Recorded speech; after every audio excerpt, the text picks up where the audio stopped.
Mais je trouve ça extrêmement important, hein, se battre pour la profession. On s'est battu pour le prix unique du livre, c'est un combat qui a duré 40 ans, hein, vraiment 40 ans, pour que tout le monde ait accès au livre de la même manière.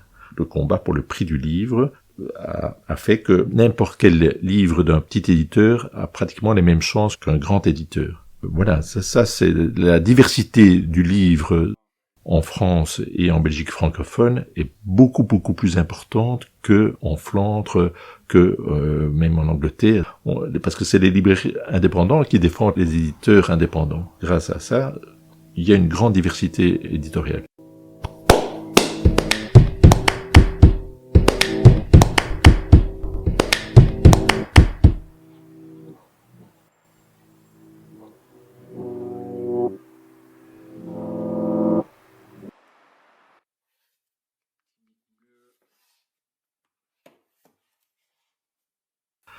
C'est le papier, c'est la découverte. J'aime d'abord l'objet livre. J'aime l'objet livre, c'est un objet que je trouve sensuel. Un livre, ça a une odeur. Le papier, on aime bien. Pour moi, c'est un objet très sensuel, le livre. Et donc, ça continue à me fasciner. Et puis, c'est aussi l'écriture, découverte d'autres univers. C'est-à-dire, j'aime bien lire des auteurs étrangers. C'est un des meilleurs moyens de voyager et de découvrir des choses. Souvent, en tant que libraire, on nous demande est-ce que vous avez un livre qui fait rire? Et c'est souvent la littérature, il faut dire, souvent un peu tragique, c'est des histoires un peu difficiles, un peu lourdes. Et ici, c'est un livre vraiment où j'ai beaucoup ri.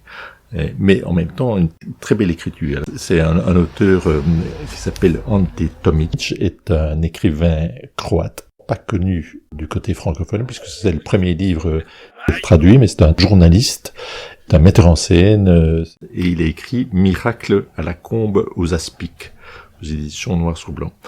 Ça raconte la vie d'une famille dans un petit village croate, et ce sont des gens qui sont complètement réfractaires à l'ordre, qui sont complètement hors du monde, ce sont des gens qui sont vraiment insupportables vis-à-vis de leurs voisins, etc.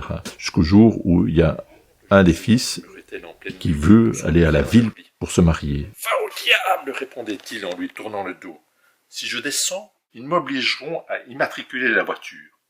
Mais tout le monde immatricule sa voiture, c'est normal. Eh bien, moi, je ne veux pas. » On découvre comme ça une petite perle dont on ne parle absolument pas dans les médias, etc. Et c'est pas facile à conseiller parce que c'est un peu frappadingue en même temps. Donc, dès que ça sort un peu des rails, il faut argumenter pour découvrir, quoi. Ante Tomic a l'air assez fort déjanté lui-même. Donc, c'est un livre absolument hilarant, mais en même temps plein de sagesse, plein de profondeur sur le sens de la vie, sur le sens de la famille. Voilà, c'est une belle histoire d'amour en même temps. Comme s'il en avait fait vœu à Sainte Vierge, Zora se tut jusqu'à son dernier soupir. Rigole bien, un petit mélange. Il jeta un tendre et ultime regard à son époux et murmura « Tu es une merde !» Puis elle mourut.